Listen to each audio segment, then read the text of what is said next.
everyone, it's Katrina and welcome back to episode 10 of Everglades National Zoo. Today we are building a habitat for some sun bears, but before I get started, I just wanted to say thank you for 100 subscribers. It's a first big milestone, kind of, so thank you all for that.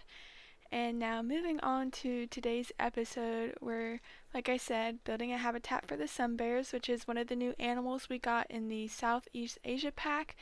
And last episode, we built a habitat for some babirussas, though we weren't able to put any of them in at the time because the pack wasn't out yet. But now we've got some babirussas in there, and the habitat fits pretty well for them. And this habitat for the sun bears is right next to the babirussas, so kind of just continuing along that path. And I really enjoyed building this habitat a lot. I had this idea in mind of this little kind of narrow path that goes up to an upper level with where there would be a few tables, which is what I did here. And I decided to outline it in all of these fake rocks from the aquatic pack because this is the first time I've really used them like a lot before, and I really like them. And I ended up deciding to make a little bear cave under this path and then going out towards the back behind. And it ended up looking really good in the end, in my opinion. And I sunk some of the mossy rocks, not the ones, I'm not for sure what they're called, but they have the little pink flowers on them, and then some ivy as well into them, so it wasn't all gray and there was some green in there.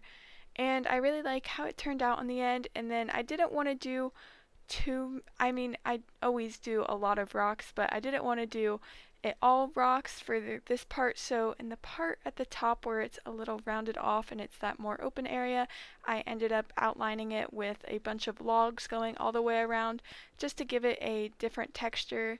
And here, as you can see, is that cave I was talking about. And I ended up turning this into a waterfall, which you'll see later. And this was my first time really attempting a completely custom waterfall in the game. The first attempt I made, it looked really bad and I restarted. But the second attempt, I don't know, it's not perfect, but I like how it turned out.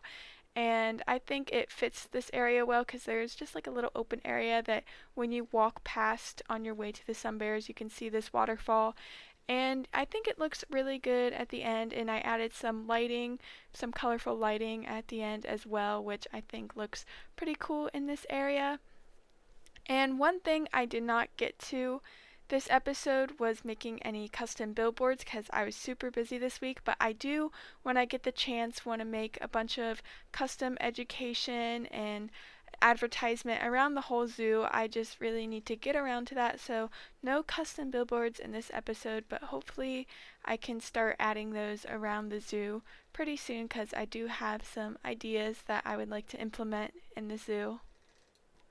And so far, I'm really liking the Southeast Asian Animal Pack and the Update 1.5 as well. I think both are pretty awesome. I loved all the new animals we got, and I can't wait to add more of them in the zoo. I really want to build a habitat for the binturong or the bearcat, because I think that's my favorite animal from the pack. I was really excited when I found out we were getting those. So maybe next episode will be the bearcats. Just kind of have to wait and see how we can fit it with the layout and everything.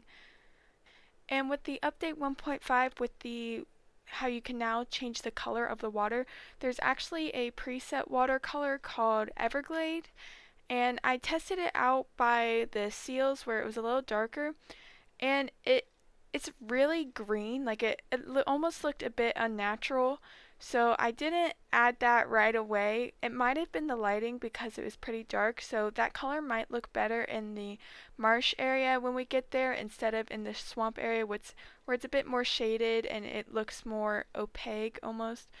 So it didn't quite look right in that area, but that doesn't mean it doesn't look right in other areas.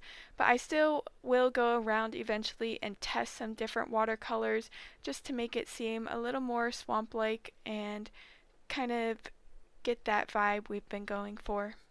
And another thing I added a lot of in this habitat is I added a lot of bamboo because I know I mentioned in one of the first episodes I made, I think maybe episode 2 of the Everglades is that I really like to use bamboo in a lot of places, even where it might not grow, as like fake bamboo, because my local zoo does this a lot, where they use fake bamboo to kind of block areas off where they wouldn't necessarily want the guests to see. But it also just kind of creates a good natural border, and it creates some shade if you want. So I added a lot of that around this habitat so it's kind of separated from the main path, and it feels like you're more in with the sun bears in a more natural habitat that's kind of separate from the zoo. And it does a pretty good job of blocking off the main path in the other habitats, so you're kind of just included in with the sun bears natural habitat and all of that. And then I built a little climbing structure for the sun bears. It's nothing very complex or anything. It's just a couple levels and some rocks with some logs connecting them so they can climb across them. And they do like to climb up it, and it's pretty cool watching them climb. One thing I have yet to see though, in any time I've had this pack so far, is one of the sun bears using the new hammock enrichment item. And I know they can reach it, I just haven't seen them use it yet, which I really want to see them use it because I've seen a bunch of screenshots and they're really adorable when they're laying in the hammock. And I have one in there, I just have yet to see them use it, so hopefully I'll be able to catch that soon. And then they have a little water section like most of the animals in this zoo. I think I have put a water section for every animal in this zoo so far. And I think that has like multiple benefits because you can see the animals swim, but also I don't really like the way the water pipe looks in game. So having a separate water section gives the animal another place to get a drink of water instead of having to include a water pipe in there. And then with the guest area, like I said, I made this little platform up here, and there's a couple tables and some education, and the guests usually come up here to view the bears instead of going to the little viewing area back there, the longer stretch. And that stretch just has some vending machines and then some more education. And then again, like I mentioned earlier, I haven't gotten the chance to make any custom billboards yet, but I'll be doing that soon, and I'll definitely add some in this area because there's a nice open areas where some could fit really well, I think. And overall, I think this might be one of my favorite habitats I've ever built in this game. I spent a lot of time on it, and I'm really proud of the rock work and then these logs right here that I added. I think they blend really well together and complement each other. And yeah, I just really like how this habitat turned out, and hopefully you do too. That's all I really have to say for this video, so if you would like to receive updates, feel free to follow me on Instagram. There's a link in the description, and if you have any comments or suggestions, feel free to comment them down below, and like if you enjoyed the video, subscribe if you haven't already, and I'll see you all next time. Enjoy the rest of the speed build.